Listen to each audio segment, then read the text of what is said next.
Kasih karunia, rahmat dan damai sejahtera dari Allah Bapa dan dari Tuhan Yesus Kristus kiranya menyertai saudara-saudara di dalam kasih dan kebenaran. Amin. Marilah kita mendengar firman Tuhan yang tertulis dalam Matius pasal 27, ayatnya yang pertama hingga ayat yang ke-10. Demikian bunyinya. Ketika hari mulai siang, semua imam kepala dan tua-tua bangsa Yahudi berkumpul dan mengambil keputusan untuk membunuh Yesus. Mereka membelenggu dia, lalu membawanya dan menyerahkannya kepada Pilatus, wali negeri itu. Pada waktu Yudas yang menyerahkan dia melihat bahwa Yesus telah dijatuhi hukuman mati, menyesallah dia. Lalu ia mengembalikan uang yang 30 perak itu kepada imam-imam kepala dan tua-tua dan berkata, "Aku telah berdosa karena menyerahkan darah orang yang tak bersalah." Tetapi jawab mereka, "Apa urusan kami dengan itu? Itu urusanmu sendiri." Maka ia pun melemparkan uang perak itu ke dalam bait suci, lalu pergi dari situ dan menggantung diri. Imam-imam kepala mengambil uang perak itu dan berkata, "Tidak diperbolehkan memasukkan uang ini ke dalam peti persembahan, sebab ini uang darah." Sesudah berunding, mereka membeli dengan uang itu tanah yang disebut tanah tukang periuk untuk dijadikan tempat pekuburan orang asing. Itulah sebabnya tanah itu sampai pada hari ini disebut tanah darah. Dengan demikian, genaplah firman yang disampaikan oleh Nabi Yeremia. Mereka menerima 30 uang perak, yaitu harga yang ditetapkan untuk seorang menurut penilaian yang berlaku di antara orang Israel. Dan mereka memberikan uang itu untuk tanah tukang periuk, seperti yang dipesankan Tuhan kepadaku. Demikian bunyinya. Saudaraku, paling sedikit 3 tahun lamanya, Yudas telah hidup bersama dengan Yesus sebagai seorang murid, bersama dengan ke-11 murid lainnya. Mereka berdiskusi bersama, makan bersama, mengalami kesulitan bersama, memahami kerajaan Allah secara bersama. Tetapi suatu saat di akhir pelayanan hidup Yesus di dunia ini, Yudas yang diangkat menjadi bendahara di antara murid-murid itu, orang yang memegang uang yang berlimpah dengan angka-angka material, pergi menjumpai imam-imam kepala. Kita tidak tahu persisnya apa latar belakang dia menjumpai mereka, apa tujuannya, dan dengan maksud apa dia menjumpai imam-imam kepala itu. Yang jelas, dia berkata kepada mereka, "Apa yang hendak kamu berikan kepada aku supaya aku menyerahkan dia kepada kamu?" Apa yang akan kau beri? Upah apa yang kau berikan kepadaku supaya aku menyerahkan Yesus kepadamu? Lalu imam-imam itu menyambutnya dengan gembira. Kesempatan langka ini tidak mereka sia-siakan.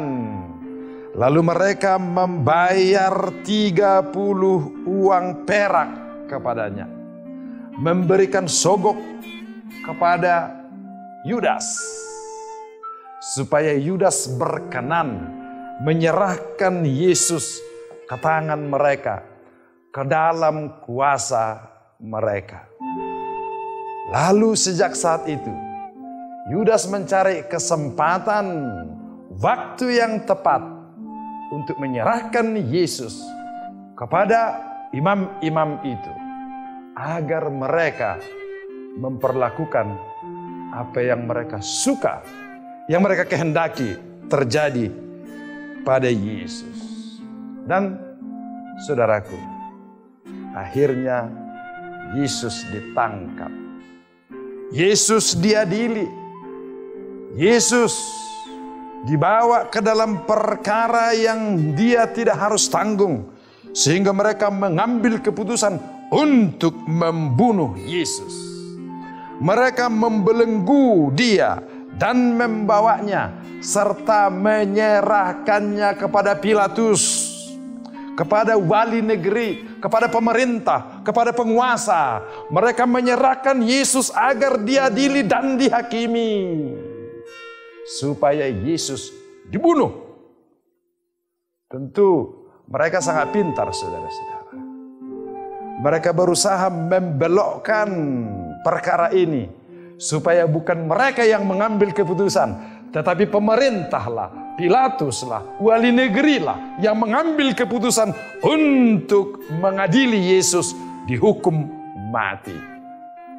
Orang-orang yang berhikmat di dunia ini begitu pintar, saudara-saudaraku. Bagaimana merusak gereja, merusak Yesus, merusak tubuhnya itu, dan menyerahkannya kepada kuasa dunia ini. Dan seolah-olah tangan mereka bersih dan suci, tidak terlibat dalam rekayasa terhadap pembunuhan Yesus itu. Setelah Yudas mengetahui itu, saudaraku, dia sedih. Dia menyesal atas apa yang dia lakukan. Dia menyesal karena dia telah menerima uang itu dan menyerahkan Yesus ke tangan mereka. Sehingga Yesus sekarang harus menghadapi hukuman mati. Harus menghadapi penindasan. Harus menghadapi penyiksaan. Harus menghadapi tekanan. Dia menyesal, saudara-saudara. Sesungguhnya saudara-saudaraku yang dikasihi oleh Tuhan Yesus Kristus, penyesalan ini adalah penyesalan yang indah. Setiap orang yang melakukan sebuah kesalahan, kalau dia menyesali perbuatannya itu dan kembali ke jalan yang benar, pasti pengampunan ilahi akan diterimanya. Tetapi sayang sekali, saudara-saudara, cengkeraman uang itu, cengkeraman telah begitu dalam masuk ke dalam dirinya. Penyesalannya tidak berhasil positif. Akhirnya dia pergi dan bunuh diri.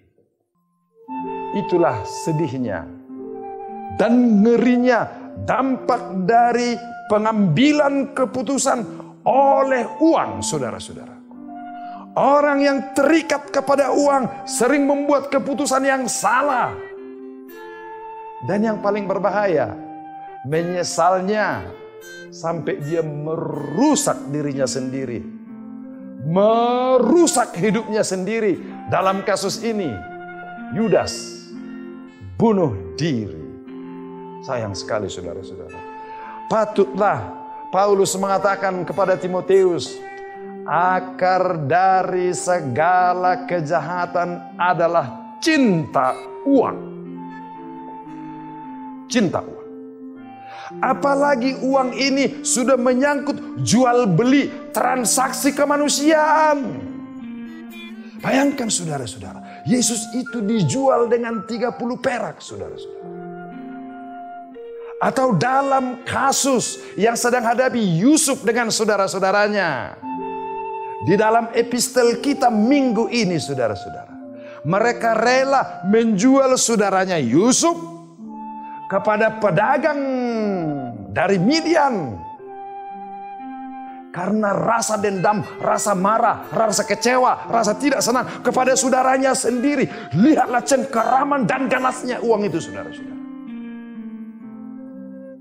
Sampai menyerahkan Yesus pada kematian. Karena itu, saudara-saudaraku, marilah kembali merenungkan ulang kehidupan kita ini di hadapan Tuhan. Hidup tidak ditentukan oleh uang, saudara-saudara. Malahan uang itu sangat berbahaya dalam kehidupan kita. Lihatlah, Dia menyesal, dia menjumpai imam-imam, dia mau mengembalikan uang itu.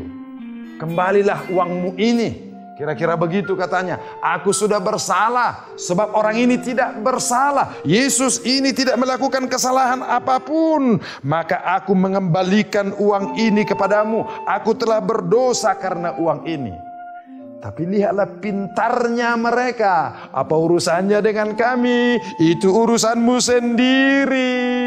Saudaraku, begitu kau jatuh ke dalam dosa, ke dalam jurang, orang lain tidak ada yang peduli denganmu. Orang lain tidak mau bertanggung jawab denganmu. Mereka akan menyerahkan. Itu urusanmu. Kau yang melakukannya. Kau yang menyerahkannya kepada kamu. Pikul sendiri dosamu. Tanggung sendiri akibatnya. Itulah ganasnya cengkeraman uang darah ini. Lalu dia mencampakkan uang itu ke dalam bait Allah. Dia mencampakkannya, saudara-saudara, tidak lagi dengan baik-baik diterima. Lalu para imam ini juga mengerti dan tahu bahwa uang ini tidak layak dimasukkan ke dalam peti persembahan. Uang ini sudah bergumul dan bergeliman dengan dosa. Tidak layak lagi disampaikan sebagai persembahan. Mereka tahu itu. Walaupun mereka yang melakukannya. Mereka tahu itu. Lalu mereka ambil uangnya. Jangan izinkan uang itu masuk ke dalam peti persembahan. Lalu mereka mengambilnya. Kemudian dibelilah tanah. Tanah yang disebut menjadi tanah darah, tempat kuburan orang-orang asing. Uang itu menjadi berguna sekarang, saudara-saudara, tetapi berguna untuk kematian, berguna untuk kuburan, bukan berguna untuk kehidupan. Uang darah itu, uang pengkhianatan itu, uang dalam rancangan perusakan terhadap Yesus itu, akhirnya berakhir hanya untuk menampung kematian, saudara-saudara. Menampung kematian. Jadi uang yang memperjualbelikan manusia adalah uang yang tidak layak untuk apapun. Tidak layak untuk bait Allah, tidak layak sebagai persembahan, tidak layak untuk kehidupan. Uang yang memperjualbelikan sesama manusia hanya layak untuk kematian. Oleh karena itu, saudara-saudara, mari kita datang ke hadapan Tuhan. Ingatlah, saudara-saudara, sangat bertentangan dalam batin kita dan dalam kehidupan orang lain dengan mengorbankan saudara sendiri atas nama uang, mengorbankan Yesus dan tubuhnya atas nama uang. Sebab itu akan merusak kehidupanmu dan kehidupan orang banyak. Tuhan kiranya berkenan membebaskanmu dari lilitan kuasa uang, supaya kasih dan anugerahnya mengalir dalam dirimu kepada banyak orang. Amin.